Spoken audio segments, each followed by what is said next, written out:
Hello YouTubers, today we're going to be looking at chord inversions, this kind of thing. Well, let's do it in a minor.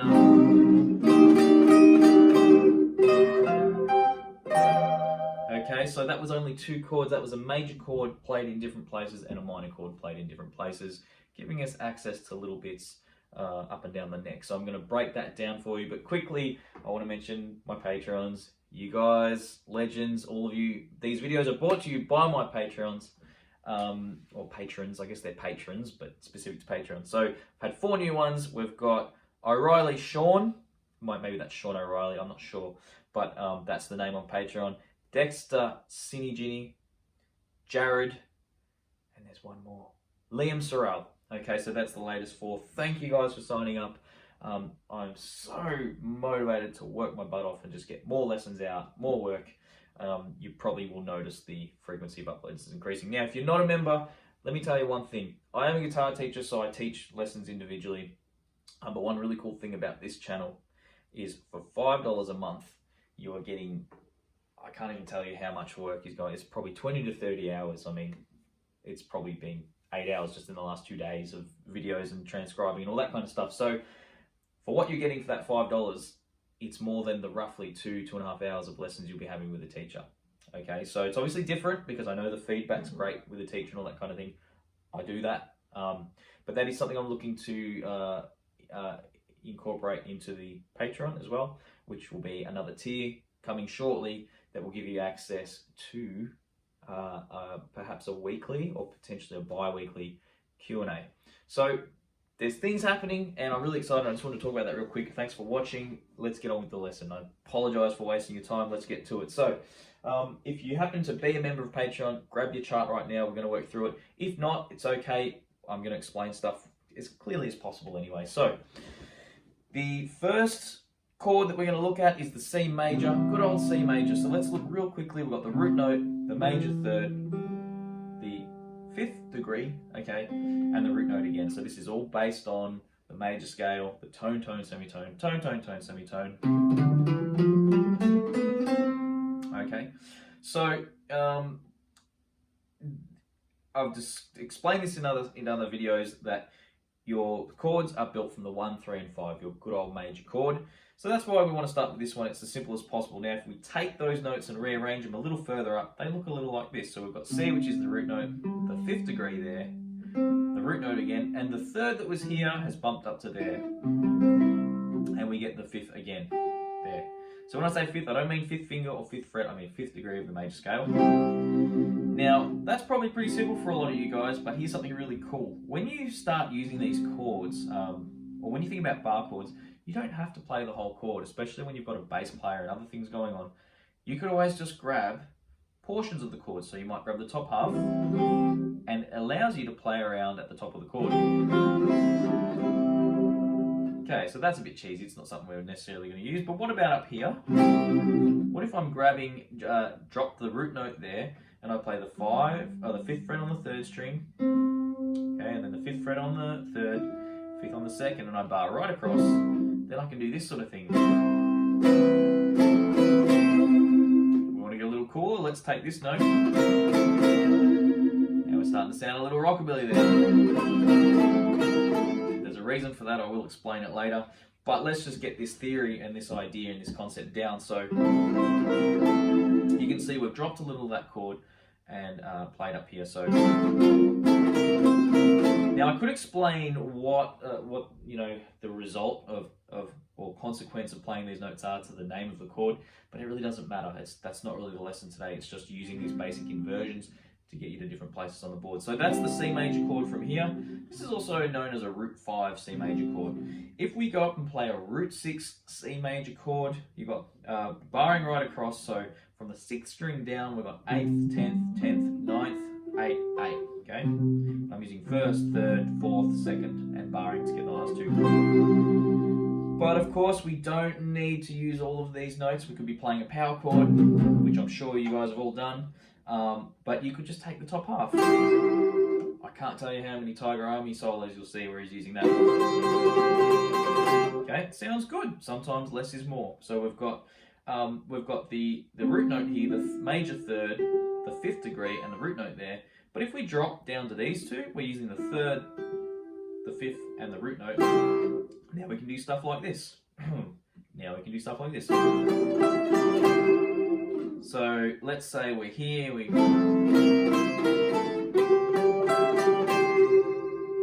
I know you've heard this kind of thing before, and if you haven't, well, welcome to a new thing. So that's how we can work off this chord here, okay? And then we can take, essentially if we took that C chord here, okay, C, E, G, C, E, we play it right up here, C, E, G, C, E, same thing, 12 frets up.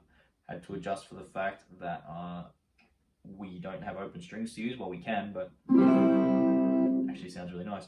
But basically, if we just took the top edge of that chord, we get the D shape out of the top of the C chord, believe it or not. So there's the 12th fret, 13th fret, 12th fret, bar that right across, and there you go. So now we could do something like this. Whether you want to do something sweet like this. That was all just a C major chord. Isn't that cool? I love that. That's something that I love. So that's with the major chord. Let's have a look at the minor chord. Now the minor chord uses a flat third. So we have 1, 2, major third in the C major scale, but we're going to be using 1, 2, flat 3. Okay? So C minor actually occurs naturally in the E flat major key. Most of the things that you'll use in simple music, and even some complicated music, it can all be found within the major scale from various perspectives. So in the case of most minor type ideas that we'll work with, it will be coming from the 6th degree of a major scale. And what I mean by that is if you play a song in A minor, chances are the parent key is C major. So if you happen to learn C major all over the board and then someone's playing an A minor chord, you just play along with that person in the key of C and you've got your minor relationship, because C is the 6th, A is the 6th degree of C. Might be a bit confusing, don't dwell on it, let's keep moving. So we've got this, I've got this example in the chart of a C minor, a very simple one, flat 3 at the 5th degree. But we probably don't use that chord a lot. What we would go to would probably be a root 5 minor chord, which looks like this. We've got the 3rd fret, 5th from the 5th string, apologies, 3rd fret and the root, okay, with the 1st finger on the 5th string. It's very complicated, isn't it? C, we've got the 5th fret on the 4th string, we've got the 5th fret on the 3rd string, we've got the 4th fret on the 2nd string, and by barring we get the 1st fret on the 1st string. Now, of course, you're going to pick this up very quickly now. We don't necessarily need to play that whole chord. Let's just use that top bit there. And that's sort of like an inversion in itself. But then we can do stuff like this. Flatten the 2nd finger, get the mystery note. Okay, so that's off of this chord. We come up here, we play the root 6 version of a minor chord. So from the major chord I showed you before, all you have to do is lift your 2nd finger, and that's a C minor. Okay. Now, so that's from the 6th string down, 8, 10, 10, 8, 8, 8. And compared with our major chord before, this is now our flat third, whereas we were using our natural third. So that's the difference between a major and a minor chord. If we just want to use the top half of that, we can flatten right across. And funnily enough, this flat bit here, when we played a C chord, we got this flat bit. I just realised it's probably getting a little dark. I'll chuck the light on. When we have this flat bit here, the flat bit here from the C, well, funnily enough, that flat bit here can work for C minor, but it's also like out of an E flat major chord. And again, that kind of ties back to that relationship between E flat and C minor. They're the same key, share the same notes, and they're closely related. So here's our minor at the top here, and we can play that 10th fret there, play the 11th fret there like that, start getting all these cool things. And now, so if we combine this, that to me is the very rockabilly, psychobilly kind of guitar playing. Really clever, really smart stuff, and he's exactly what attracted me to it many, many years ago when I used to hear those sorts of things. I go, wow, what's that? All right, so that's around the C minor chord here. Obviously, we can now go up to, think of a D minor, and if we play it right up here, we're getting a C minor because the D was here in the D minor. Take that D, make it a C, play the same shape, it's going to be a C minor. Move it back to B minor, B flat, A minor, etc. So C minor's here. Alright, so 12th fret, 13th fret, so it's from the 3rd string. G, 12th fret, you got the C there on the 2nd string, E flat there. And you might practice a passage like this.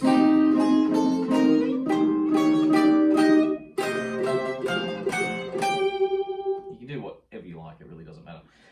So that's the minor chord, okay? I hope I'm not moving too fast for you, but I also don't want to move too slow for some people. So yeah, please comment, let me know what you think of the video, like, share. I do find that my videos get a couple hundred plays really quickly, obviously because that's the fan base, and then YouTube, they don't really do much to help push that along. So if you guys can share and like, I think that might make it a little easier. But one more chord today. We're not going to do major 7. We're going to go straight to a dominant 7. Difference between a major 7 uses the major triad, adds the major 7, the 7th degree. But then a regular 7 chord, like a C7, actually uses a flat 7. Don't ask me what the deal is with the logic there. That's just the way it's notated. Also known as a dominant 7 though. So a C dominant 7 is a C7. A C dominant 7 means we use the flat 7. So 1, 2, 3, 4, 5, 6. B natural is the major 7. Very happy sounding. But if we use the B flat, flat 7, it's the more sort of bluesy, jazzy sort of sound. Rockabilly-esque kind of sound. So this is a C7 chord. 3rd fret on the 5th string, 2nd fret on the 4th string, pinky on the 3rd fret on the 3rd string, and 1st finger on the 1st fret of the 2nd string. And that's your basic version, okay? But where we start to play around a little bit, so we come up to here, we play a root 5 dominant 7 chord. That's going to look like this. 3rd fret here. So these are all C chords, by the way. I should probably mention that at the start. C, G, E, B flat, E natural, and G. So the B flat is what makes it a dominant 7. Okay. Now if we drop this, maybe we even drop the 3rd finger there. We just play this top half, and that way we could free up our pinky. So I've got the 3rd fret on the 3rd string, the 5th on the 2nd, and 3rd fret on the 1st by barring. You can start doing that. And that's a little variation there. You can see we can use whatever we like. You could use these 3 notes. It doesn't matter. You can choose, and that's what's really cool about it. You could even separate the chord and play things like, you know, I'm actually just grabbing the 5th and the 3rd string, and then I'm grabbing the 4th and the 2nd, and then I'm grabbing the 3rd and the 1st. You can do whatever you like. So then we come up here to the C dominant 7 root 6. So we're going C, same as the major chord, same as before when we did the major chord, but this time we lift our pinky. Takes a little bit of effort to sound out the note on the 4th string, so practice that. I find leaning back on the blade of my 1st finger helps a little bit. Okay, we get a flat 7 again up at the 11th if we want it, to make it interesting. But of course, the whole point of this one here is to free up fingers. So why don't we just drop the lower part of the chord? We're going to take the 8th fret there on the 4th string, 9th fret there on the 3rd, 8 and 8 on 2nd and 1st respectively. Now we can do stuff like this. Okay, so what have we got so far? Maybe we could do something like this. Okay, now sometimes I play the E flat. That's like the minor pentatonic thing, that kind of clashing kind of bluesy sound. You'll hear that a lot in music. It works. It sounds really cool. So again, there's no rules. You can do whatever you like. Okay. Theory is not rules. Theory is just labels. If you don't understand why something sounds good, what, are you not going to do it? That's crazy. It's quite backwards if you think about it. You know, if it sounds good, do it. maybe if you do something that sounds good and you don't know why, ask me. I can probably answer that for you, or at least come up with a good reason, or I'll make something up. So now that's up at the dominant 7. We've got this last one. We've got the last one. I'll give you a bonus one as well. So 10th fret, that's a C. 12th fret's a G. And this is actually a root 4 dominant 7, by the way, because the root note's on the 4th string. C, G, B flat, E natural. Okay. And that's like the root note, the 5th, the flat 7, and the natural 3rd. And then what we can do is the last chord here, or the first chord here, sorry, C dominant 7, we can do it up here, but what I'm going to do, I'm going to get rid of this note. We don't need it. I'm going to change all the fingers around. I'm going to play the 3rd here, the flat 7 here, and I'm going to play the root note here. So same chord, but we're not using this, and we've rearranged our fingers, so we can have this note too. Okay, so that's also a C dominant 7 if you like. So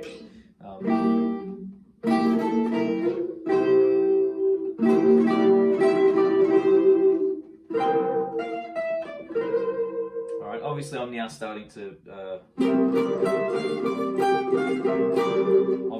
muck around with the whole thing a little bit, but once you've got those rough ideas, of course you can too. You can do whatever you like. So there you go. I had to sort of speed through this lesson because I've actually got some of my private students coming up, so I hope I didn't rush too much. Please let me know what you think. Jump on the Patreon, check out, there's something like 25 lessons just on Psychobilly and 15 on Rockabilly and heaps of stuff now, and heaps of theory lessons and stuff. So go check it out.